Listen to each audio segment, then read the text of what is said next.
श्री सूर्यदेव व्रत कथा। एक बुढ़िया थी। उसका नियम था प्रति रविवार को सवेरे सवेरे ही स्नान आदि कर घर को गौ के गोबर से लीप कर फिर भोजन तैयार कर भगवान को भोग लगाकर स्वयं भोजन करती थी। ऐसा व्रत करने से उसका घर अनेक प्रकार के धन धान्य से पूर्ण था। श्रीहरि की कृपा से घर में किसी प्रकार का विघ्न या दुख नहीं था। सब प्रकार से घर में आनंद रहता था। इस तरह कुछ दिन बीत जाने पर उसकी एक पड़ोसिन, जिसकी गौ का गोबर वह बुढ़िया लाया करती थी, विचार करने लगी कि यह वृद्धा सर्वदा मेरी गौ का गोबर ले जाती है, इसलिए अपनी गौ को घर के भीतर बांधने लगी। बुढ़िया को गोबर न मिलने से रविवार के दिन अपने घर को न लीप सकी, इसलिए उसने न तो भोजन बनाया न भगवान को भोग लगाया तथा स्वयं भी भोजन नहीं किया। इस प्रकार उसने निराहार व्रत किया। रात्रि हो गई और वह भूखी ही सो गई। रात्रि में भगवान ने उसे स्वप्न दिया और भोजन न बनाने तथा लगाने का कारण पूछा। वृद्धा ने गोबर न मिलने का कारण सुनाया। तब भगवान ने कहा कि माता, हम तुमको ऐसी गौ देते हैं जिससे सभी इच्छाएं पूर्ण होती है, क्योंकि तुम हमेशा रविवार को गऊ के गोबर से घर को लीपकर भोजन बनाकर मेरा भोग लगाकर खुद भोजन करती हो। इससे मैं खुश होकर तुमको वरदान देता हूँ। निर्धन की धन और बांझ स्त्रियों को पुत्र देकर दुखों को दूर करता हूँ तथा अंत समय में मोक्ष देता हूँ। स्वप्न में ऐसा वरदान देकर भगवान तो अंतर्धान हो गए और वृद्धा की आंख खुली तो वह देखती है कि आंगन में एक अति सुंदर गऊ और बछड़ा बंधे हुए हैं। वह गाय और बछड़े को देखकर अति प्रसन्न हुई और उसके घर के बाहर बांध दिया और वहीं खाने को चारा डाल दिया।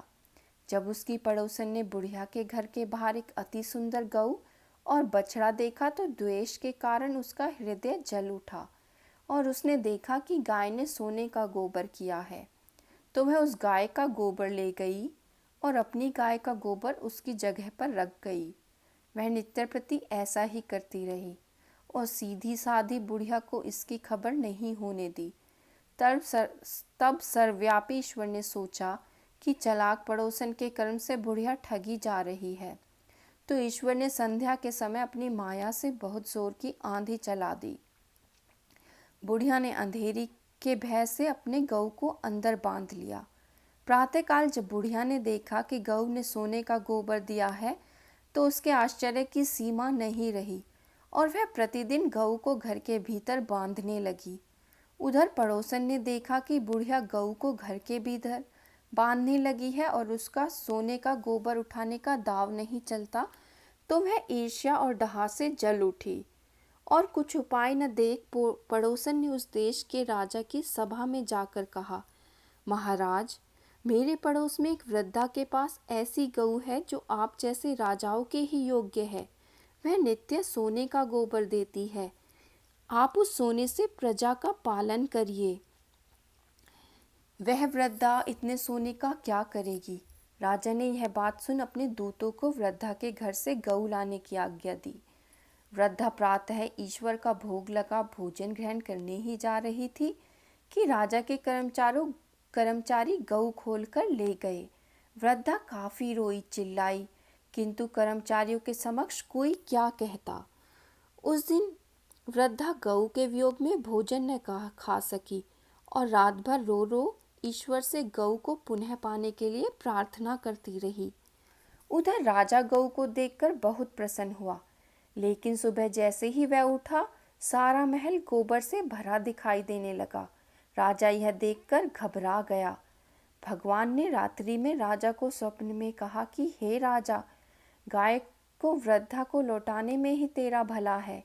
उसके रविवार के व्रत से होकर मैंने उसे गाय दी थी। प्रातः होने पर राजा ने वृद्धा को बुलाकर बहुत से धन के साथ सम्मान के सहित गऊ और बछड़ा लौटा दिया। उसकी पड़ोसिन को बुलाकर उचित दंड दिया। इतना करने के बाद राजा के महल से गंदगी दूर हुई। उसी दिन से राजा ने नगरवासियों को आदेश दिया कि राज्य की तथा अपनी समस्त मनोकामनाओं की पूर्ति के लिए रविवार का व्रत करो। व्रत करने से नगर के लोग सुखी जीवन व्यतीत करने लगे। कोई भी बीमारी तथा प्रकृति का प्रकोप उस नगर पर नहीं होता था। सारी प्रजा सुख से रहने लगी। बोलो सूर्यदेव भगवान की जय।